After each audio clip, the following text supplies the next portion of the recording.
मन लगाकर नहीं, अहंकार छोड़कर सुनिए, क्योंकि यह कहानी गुरु की नहीं है। यह कहानी उस शिष्य की है जो खुद से हार चुका था। एक वह शिष्य जो बहुत जानता था। वह शिष्य दूर दूर से आया था, कई ग्रंथ पढ़ चुका था, कई प्रवचन सुन चुका था, कई गुरुओं के चरण छू चुका था, लेकिन फिर भी उसका मन शांत नहीं था। उसके भीतर हर समय एक युद्ध चलता रहता था। वह सोचता था, मैं सही कर रहा हूं या गलत, मैं आगे बढ़ रहा हूं या पीछे जा रहा हूं, मैं मुक्त हूं या बस भ्रम में।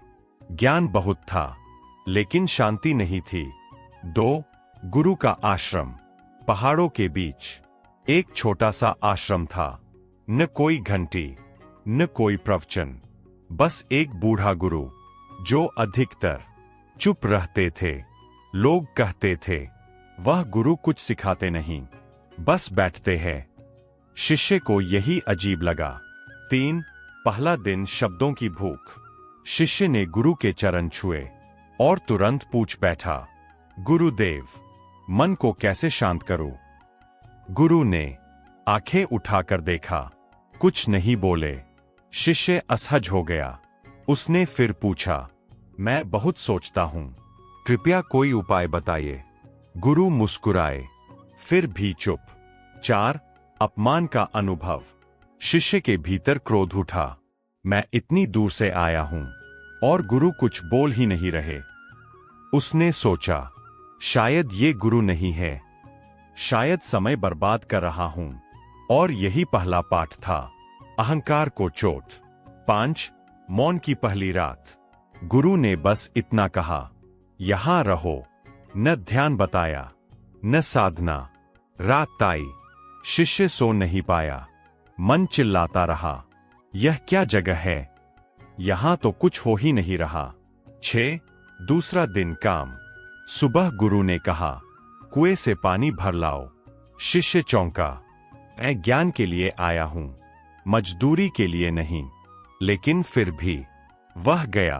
पानी भरते समय मन चलता रहा। 7 तीसरा दिन थकान। तीसरे दिन झाड़ू लगानी थी।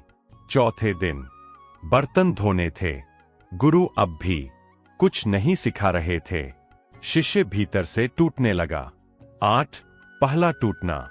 एक दिन शिष्य फूट पड़ा, गुरुदेव, आप मुझे कुछ सिखाते क्यों नहीं? गुरु ने पहली बार लंबी सांस ली और बोले, तुम्हारे भीतर शब्दों के लिए जगह नहीं है। 9 शिष्य का अहंकार। शिष्य बोला, मैं मूर्ख नहीं हूं, मैं बहुत पढ़ा लिखा हूं। गुरु शांत स्वर में बोले, इसीलिए खाली नहीं हो। 10 मौन का बोझ। दिन बीतते गए। शिष्य के भीतर सोच की ताकत कम होने लगी। पहली बार वह बिना सवाल के बैठा, बस बैठा। 11 डर का आना। एक दिन बैठे बैठे उसे डर लगा, अगर सोच रुक गई तो मैं कौन रहूंगा। वह कांप गया। 12 गुरु का पहला असली उपदेश। गुरु बोले, जिस दिन यह सवाल मर जाएगा उसी दिन शिष्य पैदा होगा। 13 शून्य की रात। उस रात शिष्य बैठा रहा, न मंत्र न लक्ष्य। सोच आई गई और फिर कुछ नहीं। वह रो पड़ा। 14 गुरु ने हाथ रखा। गुरु ने उसके सिर पर हाथ रखा, कुछ नहीं कहा, और उसी स्पर्श में शिष्य टूट गया। 15 पहला अनुभव। उसने देखा, सोच चल रही है लेकिन वह नहीं चल रहा। मन है लेकिन वह मन नहीं है। 16 सुबह जो बदली हुई थी। सुबह उठते ही उसने कोई सवाल नहीं पूछा। गुरु मुस्कुराए। 17 अंतिम शिक्षा। गुरु बोले, मैंने तुम्हें कुछ नहीं दिया, मैंने तुमसे कुछ छीना है। तुम्हारी झूठी पहचान, तुम्हारा अहंकार, तुम्हारा मैं जानता हूं। 18 विदाई। शिष्य चरणों में गिर पड़ा। गुरु बोले, अब जाओ, अब तुम अकेले भी पूरे हो। अंतिम शब्द, मित्रों, गुरु शब्द नहीं देता, गुरु मौन देता है। और जो मौन में टिक गया वही शिष्य नहीं, साक्षी बन गया।